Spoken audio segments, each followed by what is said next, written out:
Pero nakakatawa, Mr. President, ay wala nang mas lilinaw pa sa sariling pag-amin ni Senator Marcoleta.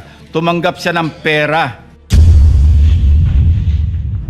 para magkaroon siya ng utang na loob sa mga taong yon. Isang maliwanag na admission against interest.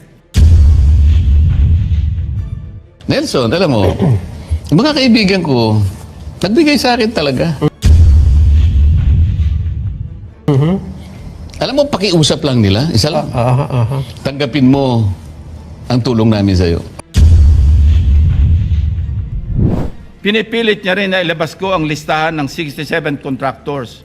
He said in his speech, and I quote, in his press release dated August 10, 2025, posted on the Senate website, the BRC chairman disclosed that House members called him and that he had a list of 67 congressmen who are contractors. Yet, he did not summon them to any BRC hearing. Why did he not name them to be fair to the rest of the members of the House of Representatives? Ito po ang tunay na splice, Mr. President. Kung babasahin lang po ni Ginoong Marcoleta ang susunod na sentence, malinaw na malinaw po. Eto, and I'd like to paraphrase. Lacson clarified that he merely asked a congressman friend from the lower house, and that, again I quote, I chuckled and said, I don't have a list. Ulitin ko po, noon at hanggang ngayon, kahit ipagpilitan at isplice ng kung sino, wala akong listahan at wala akong sinasabing may hawak akong listahan ng mga tinuguroang contractors. Wala akong pangalan. Alam mo yung 67 na contractors na naging congressmen or yung congressmen contractors, nakuha ko yan sa isang member ng House noong kasisimula pa lamang ng 19th Congress 2022. Number 4, madiin din po ang pag-question ni Senator Marcoleta sa interparliamentary courtesy. He said, and I quote, this doctrine, Mr. President, which is not even part of our rules, is not absolute. And then he added, if anything, those who occupy the highest offices in the government must be the first to answer, not the last to be asked, unquote. Senator Marcoleta even mentioned, again, and I quote, the members of Congress have no immunity from investigation, subpoena, or public scrutiny, unquote.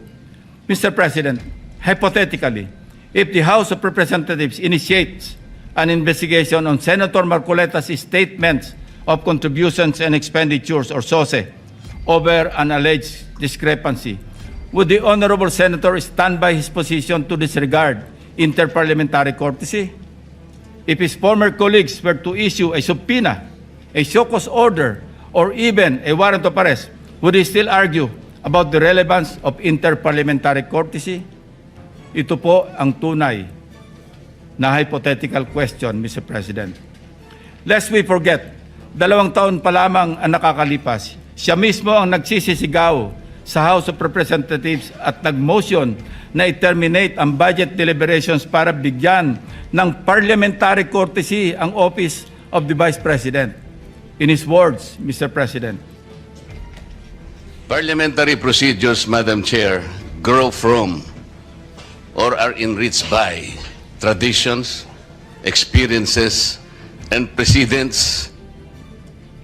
You may not like the person, you may not like her presence here, but you have to respect the office of the Vice President. That is all, because that is guided by the tradition. Kahapon po, kagaya po na sinabi nila, wala nang pinagtanong sa office of the President, and that is correct. That is in line with that tradition. such hypocrisy, such double standard, such a farce that does not dignify an answer, Mr. President. Incidentally, since I mentioned this SOSE case with the COMELEC in violation of the Omnibus Election Code, kung ninanais ko lamang na ipahamak siya, ay naghain na sana po ako ng Senate resolution calling for an inquiry in aid of legislation para ipatawag ang mga COMELEC officials upang ipaliwanag bakit masyadong delayed ang usaping ito.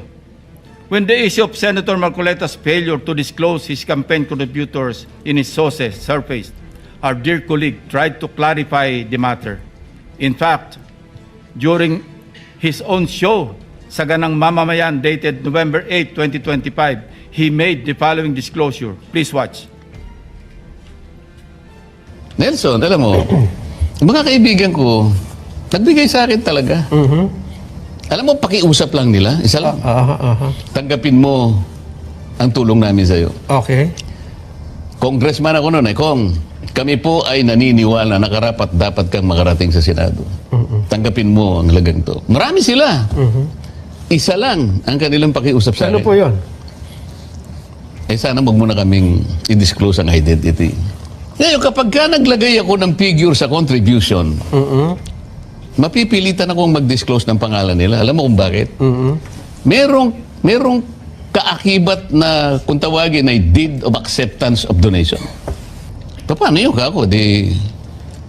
Contribution to eh. Oo. Hindi, sabi niya, binigay ko nga sa'yo contribution pero utang na loob mo sa akin yan. Ituring mo na lang na utang, sabi niya, di ba? Loan. But when he was issued a show cause order by the COMELEC, he tried to backtrack on his arguments by saying that he received those contributions when he was not yet a candidate, as defined by the decision of the Supreme Court. I guess Senator Marcoleta and his legal team thought they were being smart by being technical about when these contributions were made. Pero nakakatawa, Mr. President, ay wala nang mas lilinaw pa sa sariling pag-amin ni Senator Marcoleta. Tumanggap siya ng pera para magkaroon siya ng utang na loob sa mga taong yon. Isang maliwanag na admission against interest, ang sabi nga ng mga abogado. Bilang isang abogado, dapat alam ni Senator Marcoleta na dahil dito ay shoot siya sa balde sa kasong indirect bribery under Article 211 ng Revised Penal Code dahil member siya ng House of Representatives ng panahon na yon. Maliwanag sa batas na krimen sa mga public officials na tumanggap ng pera o gift by reason of their office, kahit walang pangako na particular act or omission sa nagbigay ng pera. Bakit nga ba hanggang ngayon ay hindi pa rin nilalabas ng COMELEC ang resolution ng SOSI case ni Senator Marcoleta? Number 4, as for Mr. Saldico, let me state this plainly. 2 beses nating siyang naimbitahan para personal na humarap at personal na mag-testify sa komite. He needs to appear and substantiate the statements he posted on his Facebook account. Twice, he refused, citing medical and security reasons. Dahil sa bigat at seryosong aligasyon kanyang binitiwan, hindi maaaring pahintulutan ng komiting ito na manatiling nakabitin ang mga akusasyon na hindi siya umaharap at nanunumpa sa harap ng kapulungang ito. Sa katunayan, ako pa mismo ang nagmungkahi sa ating chat group na payagan siya magtestigo sa mula sa Philippine Embassy kung saan man siya naroroon. Gayunpaman, pinarating ni Senator Ronald Bato de la Rosa mismo ang kanyang apprehension sa suhestyong ito sa pamamagitan ng kanyang text message. Nais ko rin bigyan diin, Ginoong Pangulo, nang diskusyong yon ay nangyari bago pa man ilabas sa social media ni Saldico ang kanyang mga aligasyon. Panghuli, tungkol sa isyu ng apostille. Ang isang apostille affidavit ay hindi kailanman maaaring maging alternatibo sa personal appearance. Hindi ito mapapalitan ng direct testimony at lalong hindi dito mapapalitan ang tungkulin ng isang saksi na harapin ang komite, sagutin ang mga katanungan at sumailalim sa masusing pagsusuri. Kung handa si Saldico na magbitiw ng mga seryosong akusasyon sa publiko, dapat ay handa rin siyang humarap sa atin at panindigan ang mga aligasyong iyon sa ilalim ng sumpa. Ikalima, sa kanyang akusasyon sa representasyon ito kaugnay ni Congressman or former Speaker Martin Romualdez. Kung binasa lamang po ni Senator Marcoleta ang partial committee report, makikita po niya na nakapaloob na doon ang lahat ng nais niyang ipahayag. Kung hindi man higit pa, rekomendasyon para sa fact-finding investigation, AMLAC bank inquiry and filing of freeze order petitions are for future. Kung napakarami pa niyang gustong ipaglaban at paimbestigahan, bakit siya rin ang nagsabi sa kanyang minority report na dapat tapusin na ang pagdinig. Kung sa bagay, kung mayroong isang bagay na consistent si Senator Marcoleta, ito ay ang pagiging inconsistent sa kanyang mga pinagsasasabi. As to the other witnesses allegedly not invited by the committee, it bears stressing that the committee has not terminated its hearings, contrary to the suggestion in the so-called minority report. The intention at this stage is simply to have the partial committee report filed and sponsored in order to reflect the evidence received thus far and to allow the committee to consider the next steps, taking into account the views of the members on other areas that may be pursued as the path forward toward the eventual conclusion of the hearings. As to the other matters raised under the rules of the Blue Ribbon, the chairman serves as the chief executive officer of the committee and, as such, exercises broad discretion over matters pending before it, including the invitation of witnesses. Members may suggest witnesses or move for the invitation during a hearing, and if such motion is approved by the members of the committee, the same will, of course, be respected by the chair. Pang-anim, sa kawalang kamatayang i-give up ang KIG remark na umabot din sa isang full privilege speech upang ipangalandakan na ako ay nasa likod ng pag-splice ng kanyang video upang siya ay siraan.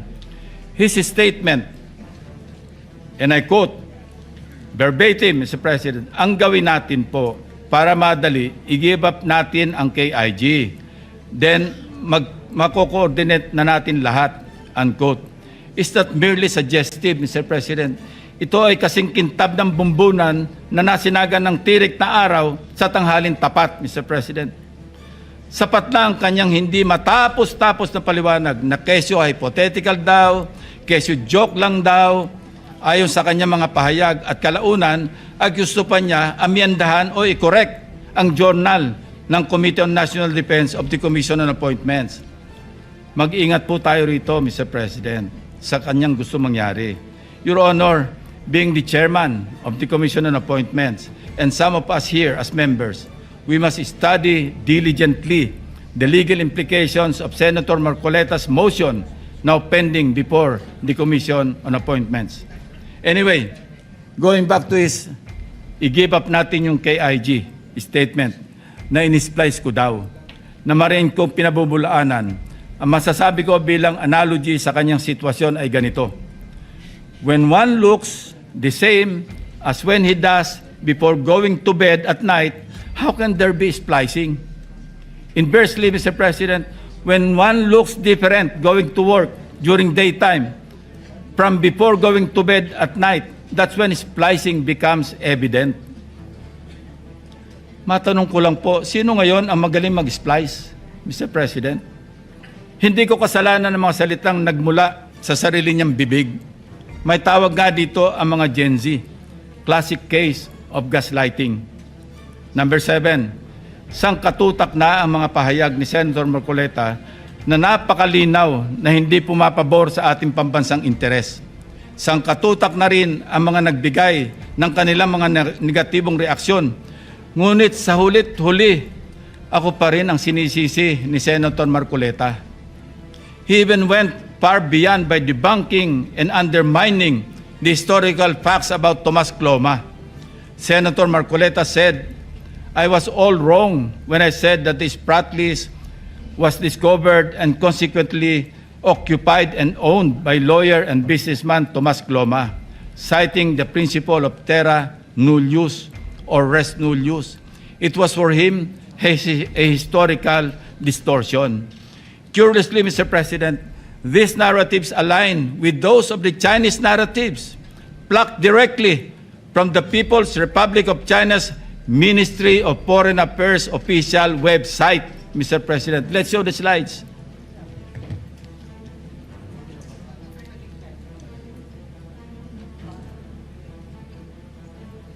Ayan po, kita-kita natin kung anong sinabi ng website ng Ministry of Foreign Affairs ng People's Republic of China. Yan din ang kanya sinasabi.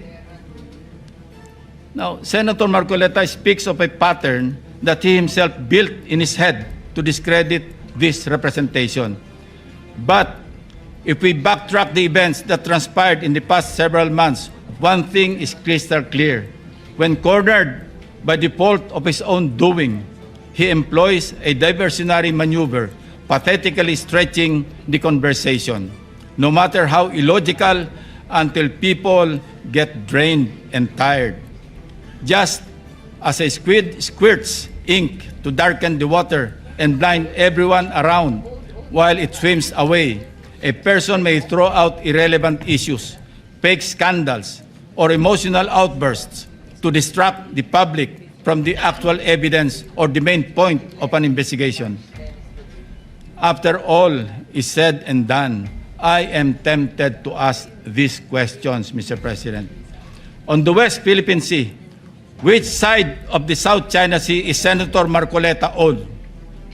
On the anomalous graft-ridden flood control projects, is Senator Marcoleta for the Discayas or the people of the Philippines? I think we know the answers, Mr. President. Thank you, distinguished colleagues, and thank you, Mr. President.